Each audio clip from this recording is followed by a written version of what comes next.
little bit different for tonight's Red Hot Call. So we don't have recognition prepared for tonight.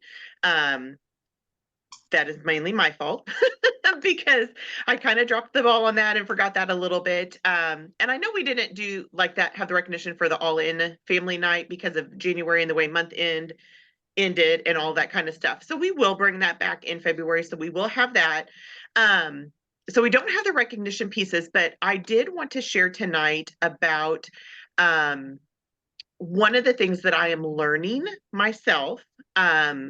I always admire Jane Thetford, now National Sales Director at Meriti. Her official retirement ceremony was today, but she always talks about teaching from your last 7 days. And so this is something that I have been absorbing myself personally. And so I wanted to be able to share it with you guys. And I told the directors earlier that I feel like, I guess my theme when I do have January is always like head stuff a little bit more so than technical skills or things like that. But I always do love learning and growing and just all of those things. If you watched the Watch It Wednesday video last night, that was one of the things I talked about is the better that we get, the better that everyone around us gets. And so that's what I am going to train on tonight. But I would love, I know I didn't ask this before, but Heidi, would you mind opening us up in prayer? Can you hear me? Okay. Yeah, absolutely. Amen. God, and we thank you for tonight. How much fun was that just to gather? And God, Lord, we thank you for Maya for just all that she put in and the effort that you would just bless her business, God, by putting all that extra time and effort in for tonight, God's event. Lord, we just also want to just pray over our whole area, God, all of our Reds that are in our company and the ones that are getting ready to move into Reds. And God, I pray for Mary, God, as she teaches and trains tonight, God. I just cannot wait to hear and just to learn, Lord. And knowing that tonight's message is going to help us pivot to move and to think different thoughts. And Lord, I just thank you for that. So I just pray a blessing over our area for all those that hear the training tonight. In your precious name we pray. We give it all to you. Amen. Amen. Thank you, Heidi. Sure. So, okay, so what I'm going to talk about tonight, I do have to preface and say I'm not an expert by any means. Because again, this was something, um, so this initially was shared with me in between Christmas and New Year's. So I was at a gathering of Kansas City area directors, and one of the directors had brought up this book. And it was a book, and the book is called Seven Primal Questions, and it is by Mike Foster is his name. And this is one of, it's always kind of silly when these come around because there is a quiz involved in this book in order to find your primal question. And so literally when we're sitting at this director gathering, there was 10 of us there, all 10 of us at the exact same time were taking this quiz. Okay, like we all literally stopped what we were doing, pulled it up on our phones and took this quiz. And so I did share out that link to the directors for them to pass on. So did everybody get to take the quiz and figure out what their primal question is? Yes? Okay. Rachel, you did not? Okay. So we'll make sure that you get that because the training will still make sense, but you will want to take the quiz to do your primal question. So we'll make sure that you get that. And so all of us took this all at the same time, and then we kind of started talking about it. And the director that shared that had read the book was sharing a little bit that she knew. And again, it was kind of like when I got that question, I was like, oh, that makes sense. Like I was not surprised as to what my question was. Um, but I honestly at first did not really go much farther into it. However, I like to listen to podcasts like as I'm getting ready or as I'm driving or things like that. And I happened to come across that one of my favorite podcasters, Annie F. Downs, um, she had a podcast, and her theme so far for her first podcast of 2024 has all been kind of this like personal growth, self knowledge, like all different kinds of things. And so the second podcast that she did for 2024 was with this author about his book, Seven Primal Questions. So I listened to that and I was like, oh, okay. Like there was light bulbs had went off and just things that he shared. So I kind of went down a rabbit hole. And so I got his book on Audible and I have been listening to it. I'm not completely through it yet. But I have gotten through, like, because now I'm at the part where he is going through each individual question. So to prepare for tonight, I did kind of have to, like, I got the download of the book, so I kind of like skipped ahead a little bit. Um, but I think it's going to be awesome, especially after our conversation tonight, to then go back and continue to listen to it as well. And so there is so much more than what I'm going to talk about that, like, I can't speak to it because I don't fully know it. But with what I have heard about this so far, it was just, like I said, there was light bulbs that went off for me personally. And so I just felt like it would be something that I wanted to be able to share with you guys, because literally I've been texting Maya like Maya da da da da da and my like all this kind of stuff. And so I've loved this. And so I know that even now, like as I go through things, because as I've heard things, knowing what Maya's question was, I've wanted to send her things. And now I know Heidi and Sherry's, and then I'll know Rachel's. And so then I'll just start sending you guys all kinds of stuff. But so basically this boils down to that the majority of how he says it is kind of the majority of the problems in our life boil down to like one clear idea. Okay. And so understanding this question helps us to understand almost everything about what drives our life, our relationships. And this is all based on, so this author is I think he's like a psychiatrist or counselor or therapist, something in that realm. And specifically for this, he did 6,000 hours of interviews with people, 22 different group labs that focused on core drives, desires, wants, all of that. He did research on attachment theory, trauma, and internal family systems. Okay, so he's done lots of different research for this. And basically, what he says is that our very core is a question that we desire to have answered every day. Okay. And every reaction, every choice, every purpose is influenced by the answer to that question. Okay, so relationships, interactions, emotions, all that is attached to this question. And he does take this back quite a bit to as a child, um, that we had emotional needs. Okay, when we are like, if you think back to children in your life or think back when you were a child, like we had like those kind of key basic emotional needs, like that we wanted to be worthy, we wanted to feel safe, we wanted to have value, we wanted to be loved, we wanted to have purpose, all of those kind of things. And kind of how those needs showed up was an unspoken, like was kind of as this unspoken primal question, like we didn't really know what this was at that time, but was demanded like that get answered by our caretakers. Okay. And so kind of this is like, I remember Annie asking him on her podcast, like, is this kind of a nature versus nurture thing? And a lot of it is based on what we perceived and how we got that our needs met as children and how that plays into this, which I never even thought about until he was talking about my question and he said something and I'm like, "Oh my god." Like it literally would, like it all made sense. Um and so basically if that need is not met or the answer is confusing to us as a child, like we register that as a no. Okay? And we continue to ask that question into adulthood day after day after day because we are seeking to have that answered in a positive way. Um, and so I love how he says that he says your primal question is the thing underneath the thing that drives everything. Like it's the thing. Okay. And he also said if you want to have a breakthrough, something has to break. I know.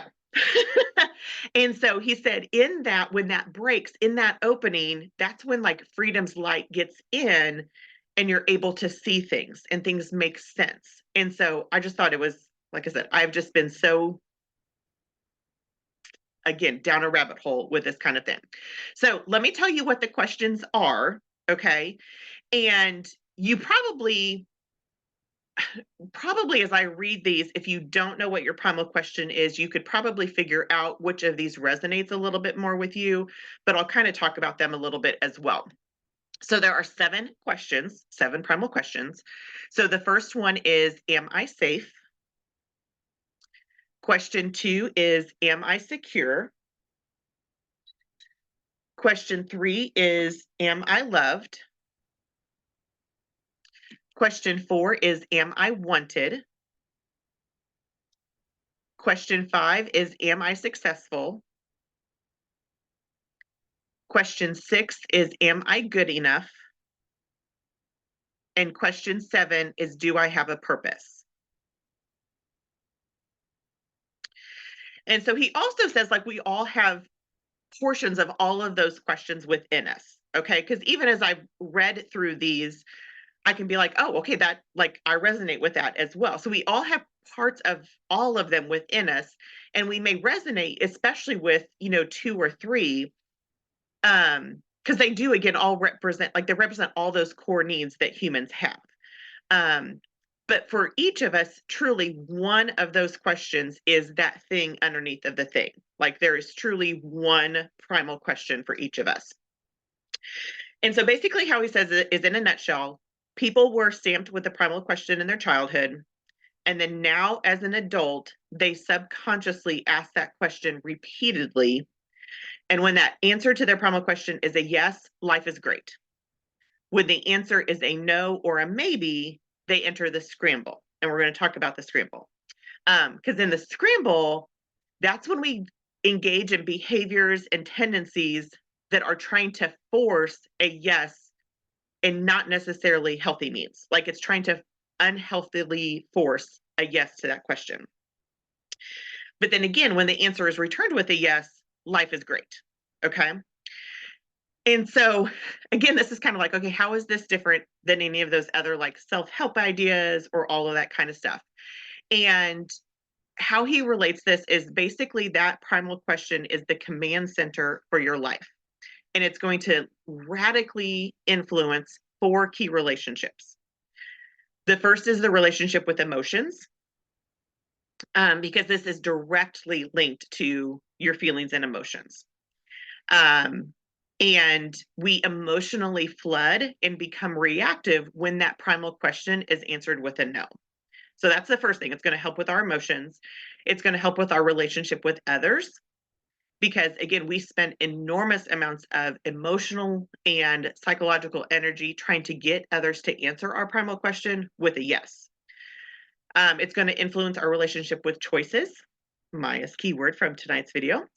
And because when our primal question is answered with a no, our life choices are hijacked because we're on a mission to get back to a yes. Okay. And that's when we make some not so great choices. And then the last one is the relationship with ourselves, because this primal question influences how we see ourselves, and it mirrors our worth, our safety, and our position in the world. Okay.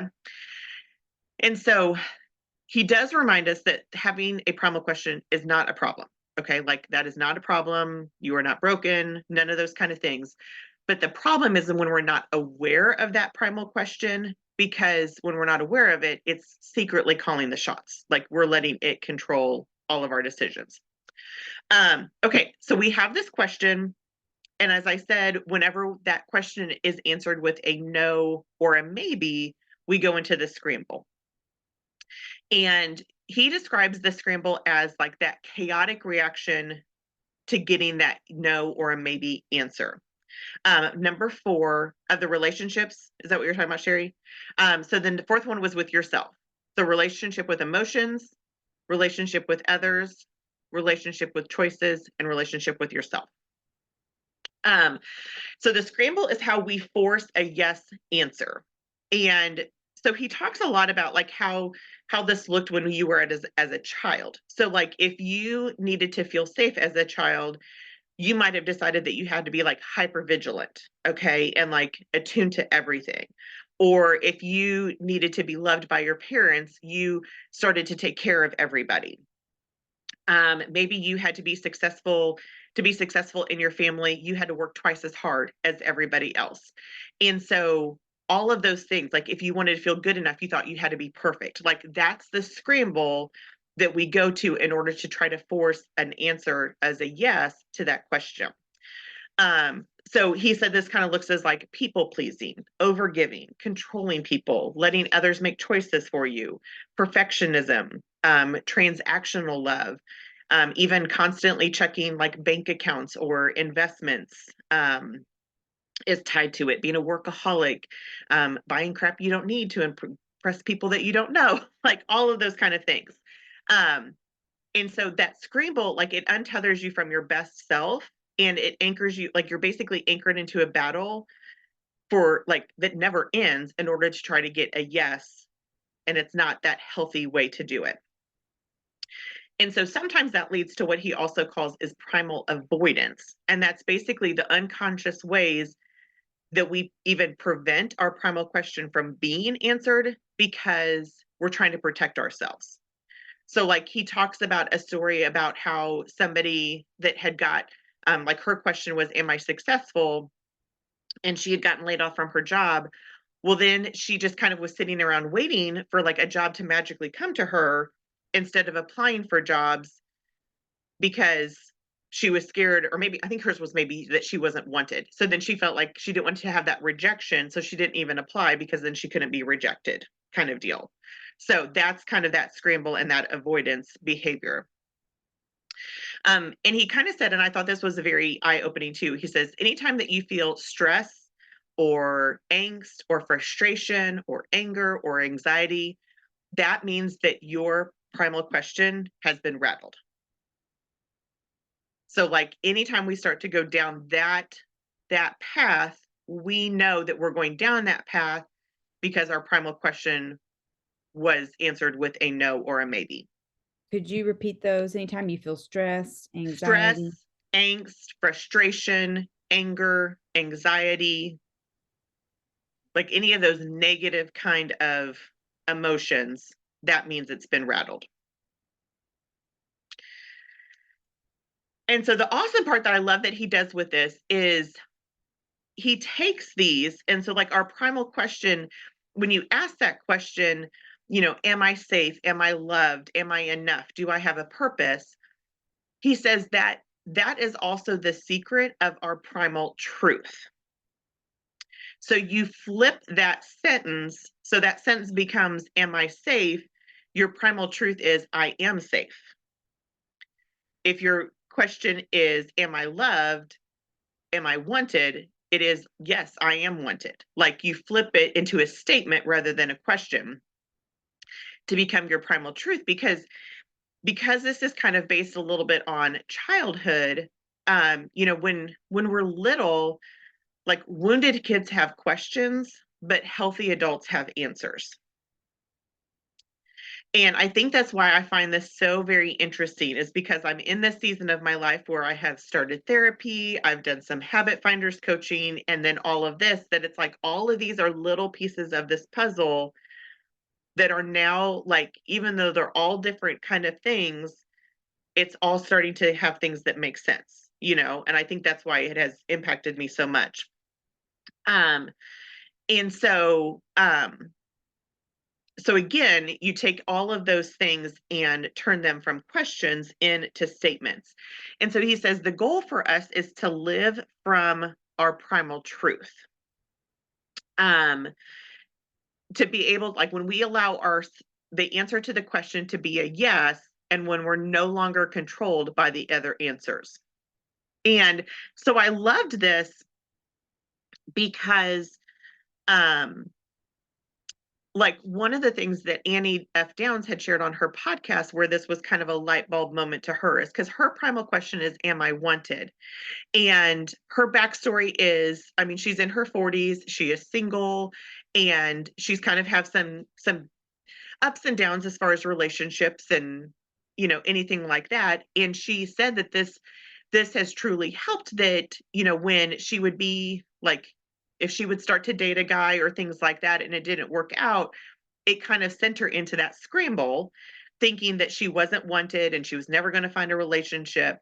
And she said, this finally gave me the ability to say, I am wanted. I'm just not wanted by that person. Like, and that's okay. And so just to be able to have that realization of that and to be able to take that her truth is that she is wanted. She just may not be wanted by every single guy that's out there. But when she finds that right person, that will be the person that answers that question. And so we can also take this primal question, and it's also our gift to the world. Okay. Because he also says, like, often what we need is what we become we become equipped with to give away to other people. Because we are such an expert of this high emotional need, we become an expert at being able to give that. So if um if my question is, am I good enough, then I assume everyone's asking that same question. So those type of people, like, we see values in others, we affirm other people because that's what we want, and so that's what we give to the world as well. um and so, like, if your question is, am I wanted, you have the gift of being inclusive. Like, you see other people and you want to include them in all the things. If your question is, do I have a purpose, you are like a champion for other people's dreams and goals and aspirations, because that's what you're always questioning, and so you see that in other people. And so we give what we want. And so to be able to know that this is our ability to give all of that out to the world is so powerful as well. And so when you're trying to figure out your primal question, if you don't take the quiz, you can kind of look at, like, what are your triggers? And again, we'll kind of talk about each of these and you'll be able to hear some of, like, the fears and the kryptonites and kind of things like that. You can think about what you do really well in a relationship, what you bring to the table in, like, work, family, business, any of those kind of things. What your message to the world is. Like, if you were asked the question, like, what would you love to give to the world? That's usually an insight as to what your question is. And then also to think about what was unclear or confusing in your childhood will kind of give you an insight to that as well. So let's talk about these questions. And again, I'm just going to kind of give you a very bird's eye view of them. And if you have taken the quiz and you want to share, like, yep, this is me, you can do that as well. So question number 1 is, am I safe? So with this one, the big idea is that you are big into safety and feeling protected. At your best, like, you're relaxed and at peace. You use your gifts like this to heal and protect other people. In a scramble, you're hyper vigilant. You live on high alert, like, you try to control all the things. Your highest emotional need is safety, both physically and emotionally. Your core fear is harm or experiencing pain or not being able to figure it out, like, you kind of that control aspect. Your primal gift is that you are the world's guardian. Like, you have that natural ability to analyze and predict and protect people. Your kryptonite is negative surprises. He gave the example. So this was the author's question, and he opened the book with a story about how his friend had bought a Tesla, came over to his house and was like, get in, we're going to go for a ride. And so he got in, and the guy's like, watch this, we're going to use I don't know, some fancy setting on a Tesla that makes it go really, really fast. And, like, it sent him into such a panic because he didn't feel safe. Like, he felt like it just, that he was literally, like, begging the driver to stop. And the other guy was like, what is going on? Like, what's wrong? Like, why are you, you're overreacting. And that was just because that was his question. He didn't feel safe. So it really triggered him with that. So this one, your primal truth statement is, I am safe. Primal avoidance is you avoid risks and keep people at an emotionally safe distance. And the imprint from this, so this is kind of how he describes, like, how this was imprinted onto your life. And so this is typically, like, if you lived in a home where it failed to make you feel safe or protected. And that could either be just very subtle, ways or even very traumatic ways. This is typically a question that comes like if somebody did have some like abuse or things like that in the home or situations like that, that tends to kind of come to play in that. Okay, question number 2 is, am I secure? And so with this one, the big idea is like security in finances, in relationships, like you want to be properly resourced. Um, at best, you are like generous and connected. You use those gifts to acquire resources, predict trouble, create stable environments. But in that scramble, we start to fret, like fret about money, fret about not having enough resources, not enough relationships, anything like that. Um, he talked about a guy that was literally like a millionaire, like head of a company, and was looking to step away from that company and go into a different role. And he literally could not, because he felt like if he stepped away, that the company would lose its sales, which then impacted being able to have money for his employees, and that would impact their finances. And like it just sent him into this total like scramble, not just about him, but even for the people that were underneath of him as well. So their highest emotional need is security in their finances and relationships. Core fear is not having enough money or relational resources to protect themselves. The primal gift is that they make great providers and partners because they create stable environments. They're very generous, aware of others' financial needs, and prioritize relationships. Their kryptonite is financial instability. Primal truth statement would be, I am secure. Primal avoidance, that they'll fixate on hoarding money and controlling people. And this was kind of imprinted, like if you came from a family that had like your caretakers had like scarcity mentality. So like either they were financially struggled or just constantly worried about not being able to afford things or not being able to do things because of the cost. Almost even to the point sometimes where the child itself was burdened with having to help make ends meet with things. Okay, question number 3, am I loved? The big idea for this is the need for love is like the oxygen for your life. Like without it, you will suffocate. At best, you are nurturing, kind, empathetic, use your gifts to help others feel seen and heard and treasured. But in the scramble, you kind of like you abandon yourself because you go into people pleasing, overgiving, codependent behaviors. Your highest emotional need is feeling known, seen, and emotionally connected to others. Your core fear is being dismissed, unheard, or unseen. Your kryptonite is indifference. So if like it's almost like if somebody doesn't care if you're around or anything like that. Your primal truth statement is, I am loved. And for the primal avoidance, this is where you kind of, again, you protect yourself. So you don't give as much of yourself because you don't want to be manipulated or abused. You want to protect your feelings. And this is one that the imprint from this is not like, it's not saying that you didn't come from a loving home. Like most of the time, what he has found is people do come from a loving home. It just may be that there was some devaluing or belittling like behavior that imprinted that question. So maybe parents that affirmed behavior rather than the person, like that love was transactional. So like he gave some examples of like kids, if they were like in sports or things like that, that when they did well at the game, their parents showed them love and affection. And when they did not do well at the game, the parents did not. Okay, the next one is, am I wanted? Hey, And this part Mary, I have yes.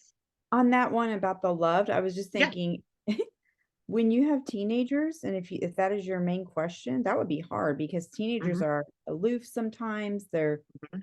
they're indifferent. You know what I'm saying? Like I'm Yeah. like, oh my gosh, if that was that person's core, you know, I was just thinking, holy cow, because they go through that little season, Yeah. Yeah. and I'm thinking, oh, as a parent, that would be a hard if your child went through that season. They're Um, mean. yeah, exactly. Like, Yeah. Yeah, because it's hard because it truly is like, okay, is this just a season or is this like, is this truly like, or in they in that scramble of that primal question. Okay, the rest of these are on my phone, so I gotta put on my glasses here. Okay, so question number 4 is, am I wanted? So with this one, the big idea is um living in that sweet spot of like belonging, like our own belonging empowers us to make everyone feel included. Um, at best, um, primal question 4s are welcoming, inclusionary, accepting of others. In their scramble, they lose themselves in the full-time project of avoiding rejection. So they don't want to be rejected because that's what they want to be included. They don't want to be rejected, so they avoid things. Their highest emotional need is feeling accepted and pursued. Core fear is being excluded, replaced, or shunned. Their gift is, again, that ability to be able to make people feel included and that they're part of something. So like in social settings, they're good with people, have positive relational skills. Um, I loved that they talked about this with Annie F. Downs because she recently did a thing, like a reading of the Gospels. And so they had created like a guidebook and different things like that. And she was so adamant about it being translated into Spanish. And so they spent thousands of dollars for it to be in Spanish, and they sold 2 copies. And like her whole team was like, oh my gosh, like I can't believe we did this. Like on paper, it didn't make sense. She was so excited because 2 people had bought it because she wanted them to be included. She didn't want anybody not to be able to do that. Their kryptonite is being rejected. Their primal truth statement is I am wanted. For primal avoidance, this is where they would self-isolate and wait for others to engage rather than to initiate. And then the imprint for this one is just like from having parents that were maybe emotionally distant or unwilling to engage. When the child isn't pursued, they kind of start to wonder like if they're not wanted. So they assume that they're not good enough. They grow up kind of feeling like a bother is kind of how that was imprinted on their life. Okay, then we go to, and again, there's so much more to each of these, but we're just doing a nutshell here. So primal question 5 is, am I successful? And with this one, the big idea is success is not measured by what you have. It is experienced in humble confidence in the development of others. So with this one at their best, primal question 5s, like they improve everything that they interact with. They're confident, they focus, they lead themselves well. But when they're in their scramble, they lose sight of the big picture and they can kind of become workaholics, honestly, to achieve like results that they don't really care about, like not that they don't really desire. Their highest emotional need is being appreciated for their contributions. Their core fear is being seen as incompetent or underachieving. Their primal gift that they get to is they get to help everybody win. Like they want everybody to win. So they're self-starters, they solve problems, entrepreneurial spirit, can-do attitude. Their kryptonite is failure. Their primal truth statement is I am successful. Their avoidance mechanism would be to, again, where they look for those easy wins or like projects where success is guaranteed because they want that to be the successful. And so they really kind of withdraw from like real challenges and settle for the appearance of success, like nice cars, a big house, lots of money, when they're not truly having that success. And this was kind of imprinted, like if you were again in like that family dynamic of like if growing up, like if failure was like looked at as a disappointment, or like if you had caretakers that focused on the importance of performance. So again, like achieving things like that. And that can even be like whether it was like athletics or scholastics or even just like competitive families, anything like that. Um, okay, then we go to question 6. And this is, am I good enough? And with this one, the big idea about it is that like your wounded, as he says, your wounded worth traps you in hustling for your value.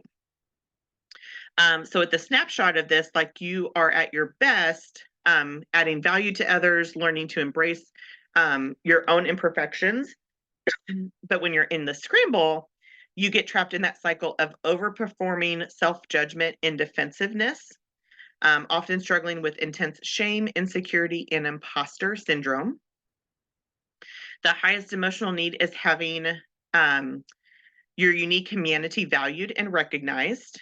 Your core fear is to be negatively thought of or criticized. And the primal gift is, again, of adding value to other people. So like you kind of have that sixth sense of how people are feeling and their value. You advocate people, like you want people to share their ideas, like you don't dismiss ideas quickly. And highly practical, all of those kind of things. Kryptonite is criticism. The primal truth statement would be, I am good enough. And then primal avoidance would be where it says a wounded Q6 would see themselves as a victim. So they withdraw into roles and activities where they kind of can't be touched. Or they sometimes shut down altogether and refuse to speak or engage. And then with this, the imprint is like if you grew up in highly controlled homes, like perfectionism was everywhere, but like approval was scarce. Um, and like you often felt like you kind of had to be like good enough, or even that was sometimes kind of changed. And so this was interesting. So this is my question is, am I good enough? And one of the things that he had shared in this podcast that really kind of hit home for me is so I have 2 older sisters, and both of those older sisters made what some people would say would not be some good life choices. um, Both of them were pregnant very early on. And so there's about 7 years between me and my next oldest sister. So by the time like I came around, it was like my parents had, I felt like very strict rules as far as what I had to follow. Um, but it was always like I always felt like there was that comparison to like I can't be like them. Like I can't screw up, I can't make those decisions, I can't make those choices. That now I can kind of see how that led into some of my perfectionism kind of tendencies because of that dynamic in the home as I was growing up, which I had never ever thought about before until he had said that. Um, okay, then the last question is, do I have purpose? And so this one, the big idea of it is like to unburden yourself from the problem of trying to figure out your purpose. You're already living in it, and it really, really matters. The snapshot is like at your best, you are forward thinking visionaries who make the world a better place, creating projects, companies, ideas. In your scramble, you're tortured by the need to pick a predestined path and not waste time. They often become stuck dreamers. Highest emotional need is significance, to be a part of something bigger than themselves. The core fear is meaninglessness, a purposeless life that squanders their calling. The primal gift that you give to the world is that boundless vision, creating projects and movements that make life better for everyone. They rally people to missional causes and encourage others to dream big. Their kryptonite is pointless work. Primal truth statement is, I am living in my purpose. And for this, the primal avoidance is kind of getting caught up in that like quote unquote right path that's for your life. Um, like you try to search for that perfect, like ideal mission, like that gives you excuse to never act. Can your kind of purpose, perpetually living in that angst. He says, by seeking the perfect, they miss the good. And then with this, the imprint of it was growing up in homes where impact was held as the ultimate value. Children felt challenged to do something big with their life. And since big was never defined, they were left to wonder, like, okay, how many lives have to be saved? How many lives have to be changed? Like, parents wanted to inspire their children to feel like they could do anything. But the message was received that they should do everything. No conversations about living a quiet and humble existence, focused on the big, the miraculous, the essential, and like just kind of giving into that intense pressure to make something of themselves, even if they came from humble beginnings. So those are the questions. Okay. Mine's that last one. Do I And have a purpose? Me yeah. too. Are you really? Oh my God. And we're both like grew up like in ministry homes. So Uh-huh. that's like tracking that a little bit. But I think I just got an insight. I think this is really weird because, okay, I was the firstborn of both sides of my family. Mm-hmm.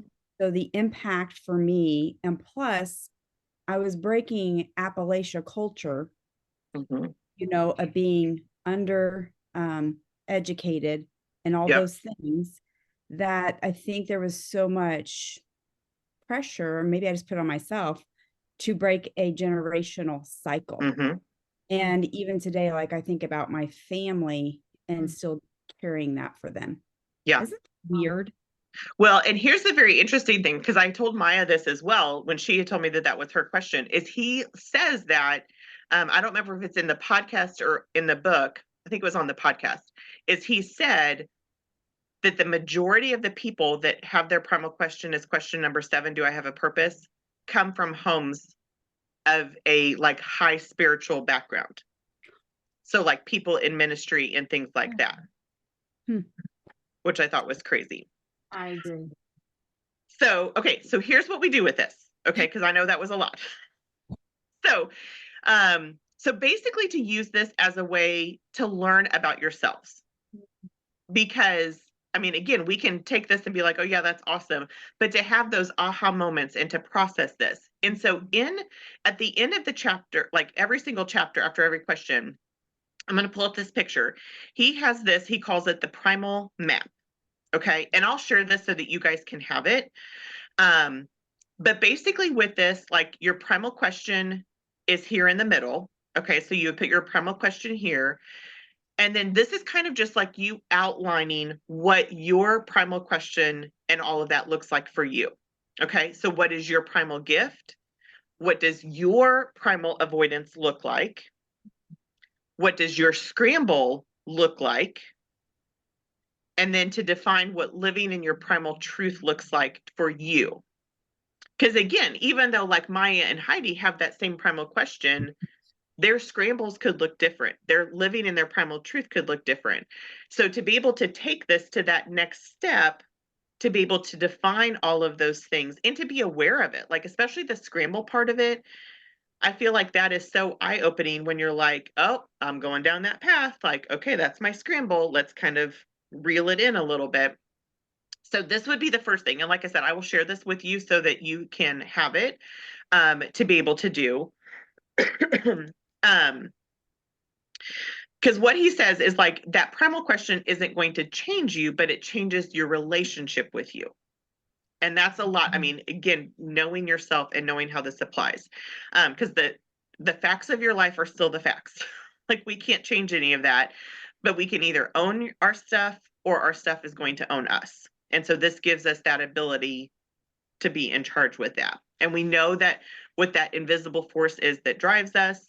And it really gives us that gift of self-compassion and self-awareness with this. So here he says there's 5 concrete actions to take. So the number 1 is to take control of our own internal programming.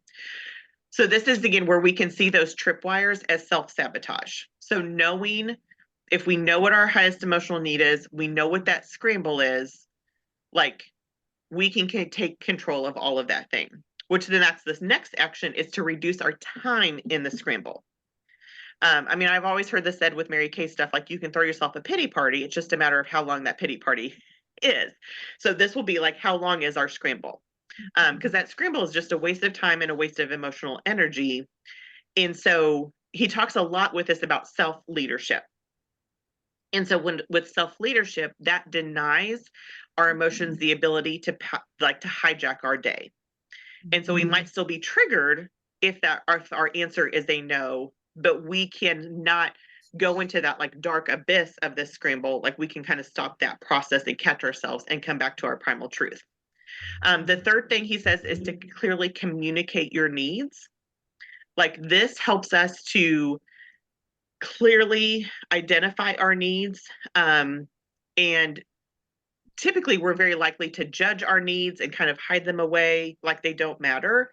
But this helps to make us proactive in communicating those needs to other people. And it gives us the language to be able to communicate those.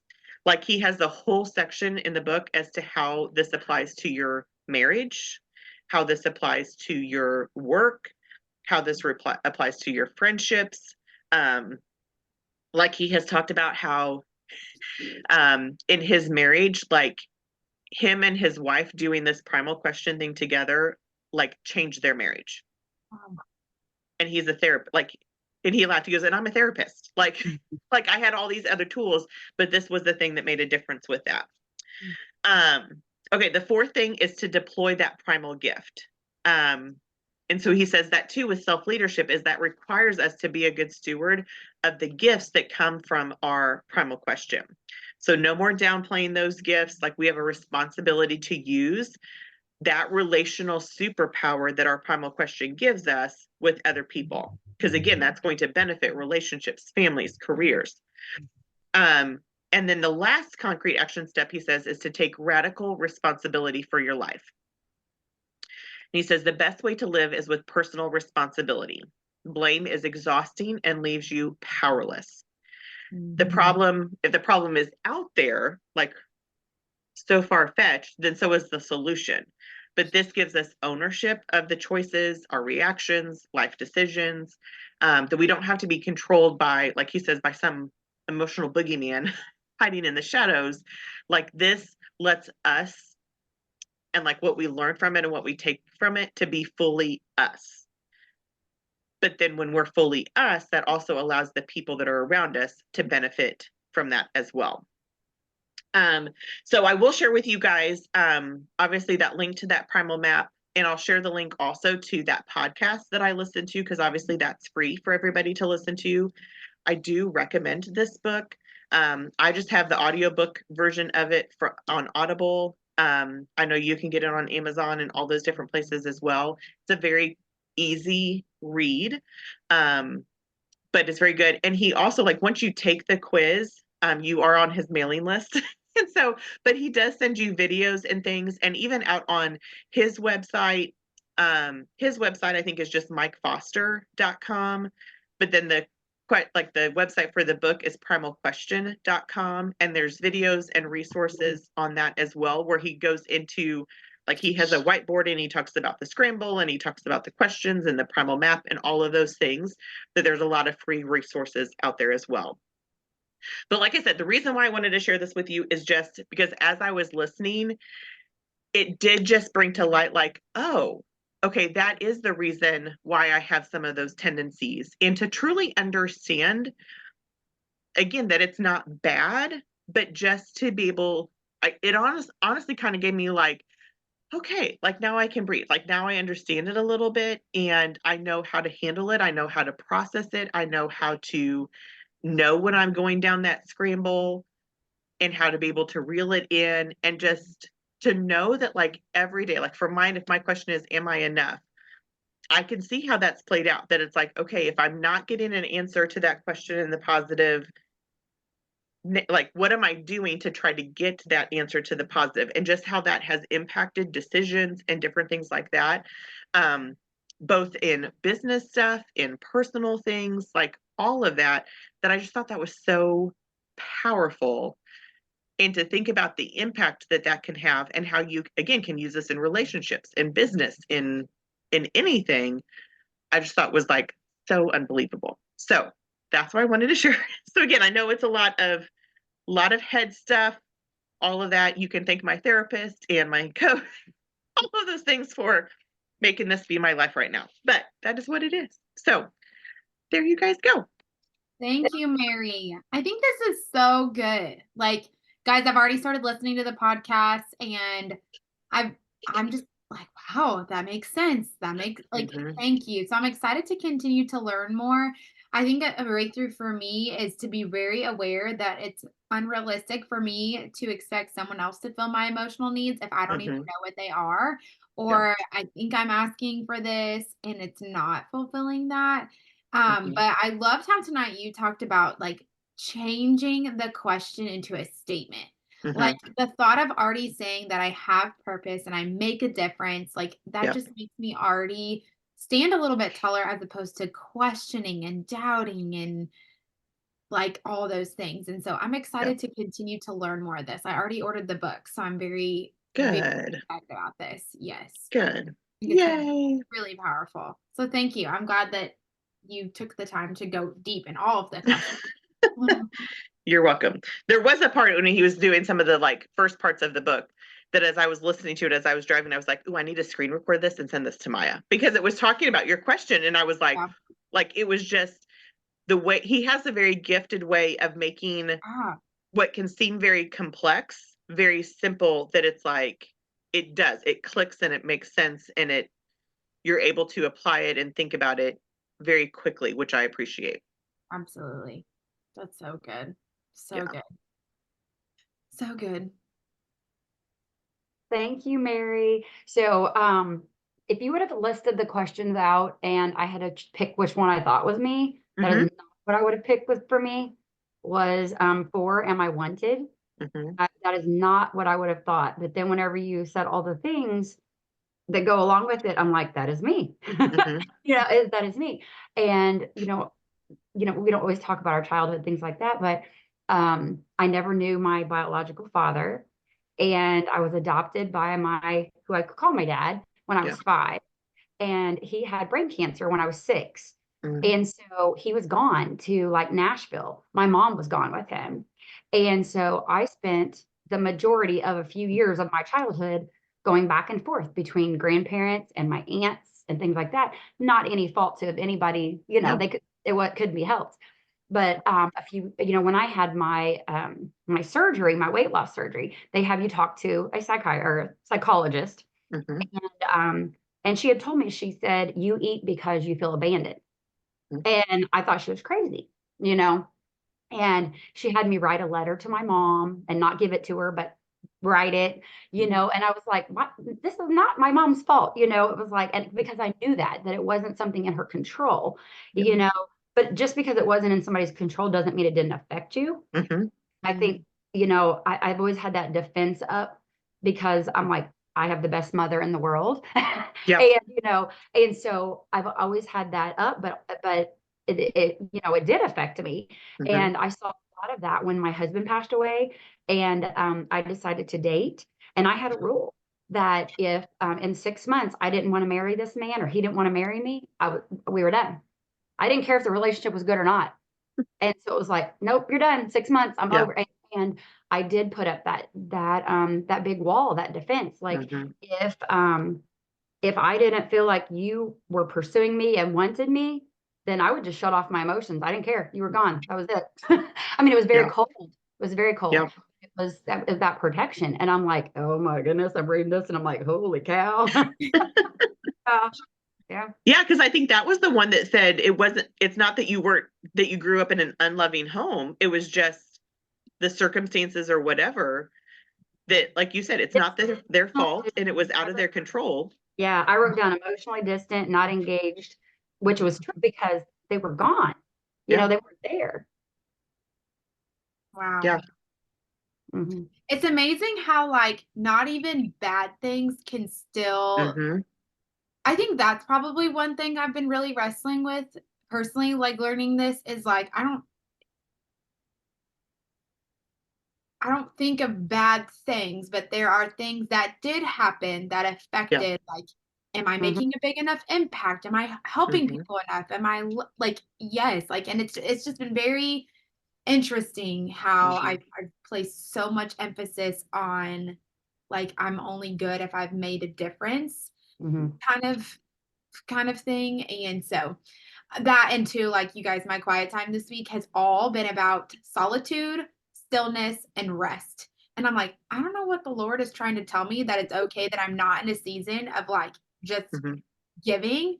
So I'm curious as to like what he will say about like what happens when if I know that's my emotional need and Yeah. I'm not actively pursuing something to do that. Like, you know what I mean? Like I'm like, oof, this makes me like wanna, Well, you know what I mean? I will have to find that story. And now, I mean, I have the PDF of the book, so I could even find that little snippet and just send you that snippet because I do know that that particular part, one of the things he was talking about is that person that had that question, what the job that they had had versus what they were doing now. Like they felt like it didn't compare in the amount of purpose that it Mhm. was. So then that meant they felt like they didn't have any purpose. Mm.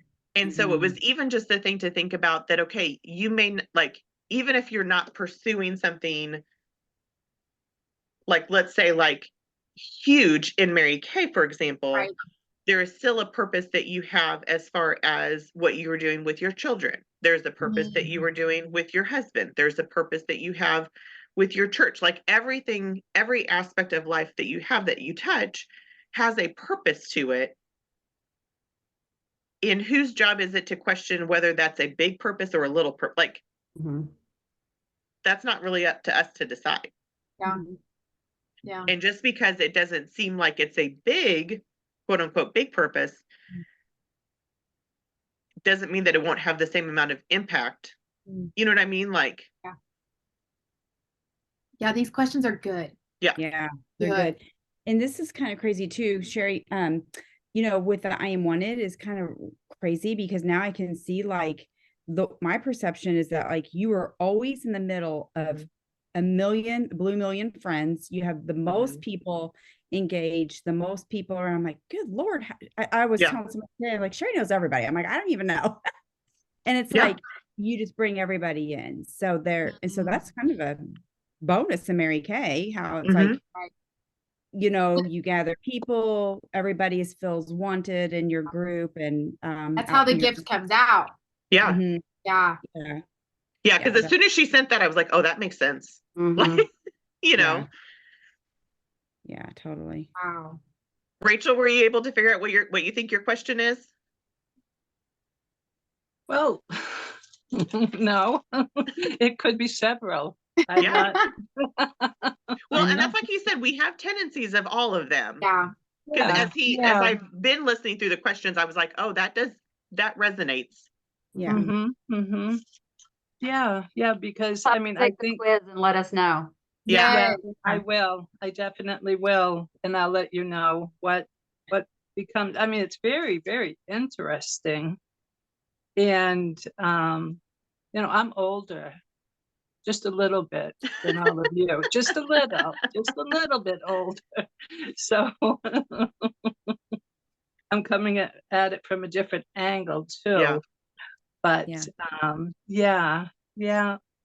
yeah. Um, But it's also probably your primal question since you were a child. Hmm. Mm. Like it's just stayed with you your whole adulthood. Yeah. mm-hmm, mm-hmm. I know Yeah. Lisa took it and she's like, this is not me at all. And I'm like, well, hop on and I want to hear yours. You know, What did she say she was? I didn't ask her. I'm gonna Okay. ask her. But it's funny because like I didn't even look at the 7. I just took the quiz. I'm like, oh, Yeah. I love quizzes. And then I'm like, well, I'm number 7. I don't even know how many there are. Well, duh, you said 7 at the thing. And then I was like, my husband take it. I always do Yeah. that. And then I'm like, okay, I'm gonna have my kids take it because I just Mhm. like to know Yeah. how to relate to people and yeah. So anyhow, when he was taking it, I was like, oh, I wonder what they are because I probably could have picked that one, but there's several in there. Like, oh, I could have maybe done that one too or that one as Yeah. well. Yeah. So take the Well, quiz. It might be neat, Rachel. It's gonna be neat. and one of the What's things that that? he does go into in the book is actually, this always kind of reminds me a little bit of like the Enneagram, because you can have an Enneagram number with like a wing of whatever, is he said there are satellite questions. So with your primal question, you can have the tendency to lean to like one of the neighboring kind of questions. And in the book, he goes along like, okay, if you are like question 6 and your satellite question is 5, it kind of leads to this dynamic. And or if you're in this, then you go to this one, like if you're, am I enough and do I have a purpose, how that kind of shows up. And that was even very interesting as well. Because it kind of like he kind of names them a little bit different. And so, like I said, I could not even begin to get into that, but that adds another little kind of dynamic little twist to it as well. Mhm. It's But good. no, thank you. I mean, this is excellent. I mean, all that you've given us. I mean, it definitely, I'm definitely going to take the questions. I'll do the syrup. I'll definitely do that. Yeah. And how you talked about changing it around into a positive statement. Hmm. Like, Mhm. that's what we do every day. It's affirmation. Yeah. Yeah, Yeah. yeah, that's true. Yeah. Yep. And I even would if, consider- like, to take that spin on it, you could even take all of these, like, even if it's not your primal question, if those are all needs that you have, you could take all of those truth statements and work all of them into your affirmation, because all of those are going to apply and be pivotal things, in your life and in your business. Mhm. Yeah, I do like all those as affirmation statements. Hmm. So, like I said, I'll share the link to the podcast, and all of that kind of stuff so that you guys can listen to it. But yeah, the book is, I'm like, ooh, okay, let me rewind that. Okay. So it's really good. That's why I might need And I'm love very blessed to have all of you. So Yes. I am. We're learning and growing and getting better. Yeah, we are. So They're too all right, old you to guys. learn. Thank you, Mary. Never too old Thank to learn. That's you. right. Thank you. Right. All right. I love you So guys. good. Everyone Bye. stay Mary. warm and safe and all the things. Yes. Yes, Bye. yes. All right. Bye, guys. Bye. Bye. Mwah.